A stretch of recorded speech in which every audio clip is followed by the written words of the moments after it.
చంద్రగిరి మాజీ ఎమ్మెల్యే చెవిరెడ్డి భాస్కర్ రెడ్డి అక్రమ అరెస్టును నిరసిస్తూ వైఎస్ఆర్సీపీ శ్రేణులు రోడ్డెక్కారు. చెవిరెడ్డి కుటుంబంపై రాజకీయ కక్షలు తగదు అంటూ కూటమి ప్రభుత్వానికి వ్యతిరేకంగా నల్ల జెండాలు చేతబట్టి నిరసన తెలిపారు. రామచంద్రాపురం మండల కేంద్రంలోని అంబేద్కర్ విగ్రహం ముందు వైఎస్ఆర్సీపీ నేతలు కార్యకర్తలు నిరసన చేపట్టారు. పచ్చకాపులం తిరుపతి మార్గంలోని రామచంద్రాపురం కూడలిలో కొంతసేపు నిరసన వ్యక్తం చేసిన వైఎస్ఆర్సీపీ నేతలు కార్యకర్తలు కూటమి ప్రభుత్వం చేస్తున్న కక్ష సాధింపు చర్యలను ఎండగట్టారు. చంద్రబాబు పరిపాలన ధృతరాష్ట్రుడి పాలనగా ఉందంటూ ఎద్దేవా చేశారు. బాబు పాలనలో ప్రశ్నించే గొంతుకులను నులిమేస్తున్నారని, ప్రజాస్వామ్యం కనుమరుగవుతోందని అన్నారు.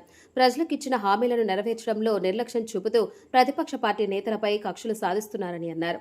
రాజకీయ కక్షలతో రక్తపాతం సృష్టిస్తూ పోలీసుల చేత అక్రమ కేసులు పెట్టించి వేధింపులకు గురి చేస్తున్నారని అన్నారు. అలాంటి చర్యలు భవిష్యత్ తరాలకు మంచిది కాదని హెచ్చరించారు. కష్టమంటే అరక్షణం ఆలస్యం చేయకుండా పరిగెత్తుకొని వచ్చే చెవిరెడ్డికి కష్టం వచ్చింది. ఆయన కుటుంబాన్ని టార్గెట్ చేసుకున్న కూటమి ప్రభుత్వంపై పోరాటానికి మేమంతా సిద్ధంగా ఉన్నాం. చెవిరెడ్డి కుటుంబానికి అండగా నిలబట్టమే కాదు, కూటమి ప్రభుత్వ కుట్రలను భగ్నం చేయడానికి చేయి కలిపి ముందుకు వస్తున్నామని పార్టీ నేతలు కార్యకర్తలు స్పష్టం చేశారు.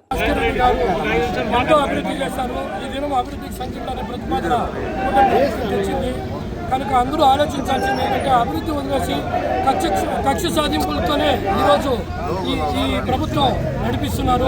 ఇది కరెక్ట్ కాదు. ప్రజల దగ్గర ఓట్లు వేసుకునే దానికి వారికి ఇచ్చిన హామీలను నెరవేర్చాలా. అదేవిధంగా ప్రజలకి ప్రతి ఒక్క కష్టానికి ముందు ఉండాల్సింది కక్ష సాధింపుకు ముందున్నారు. ఈ ధోరణి మంచిది కాదని సభాముఖంగా తెలియజేస్తూ భాస్కర్ రెడ్డి గారిని వీలైన త్వరగా విడుదల చేయవలసిందిగా ఈ సభాముఖంగా తెలియజేస్తున్నారు. 4 రోజుల వరకు సంజీవ్ రెడ్డి సీఎం ఉన్నప్పటి నుంచి ఎంతోమంది సీఎం చూస్తున్నారు, కానీ ఇంత దరిద్రమైనటువంటి పరిపాలన ఎక్కడ చూడలేదు.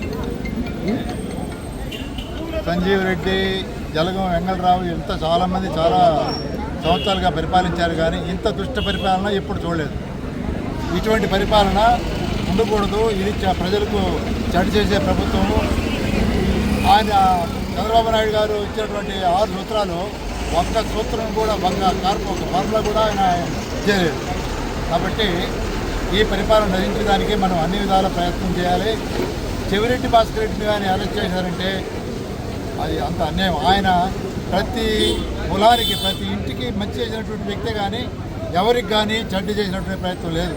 ఆయన అరెస్ట్ చేశారంటే ఇటువంటి పరిపాలన మనకు ఉండకూడదు. ఇమ్మీడియట్గా చంద్రబాబు నాయుడు దించడానికి ప్రయత్నం చేయాలి.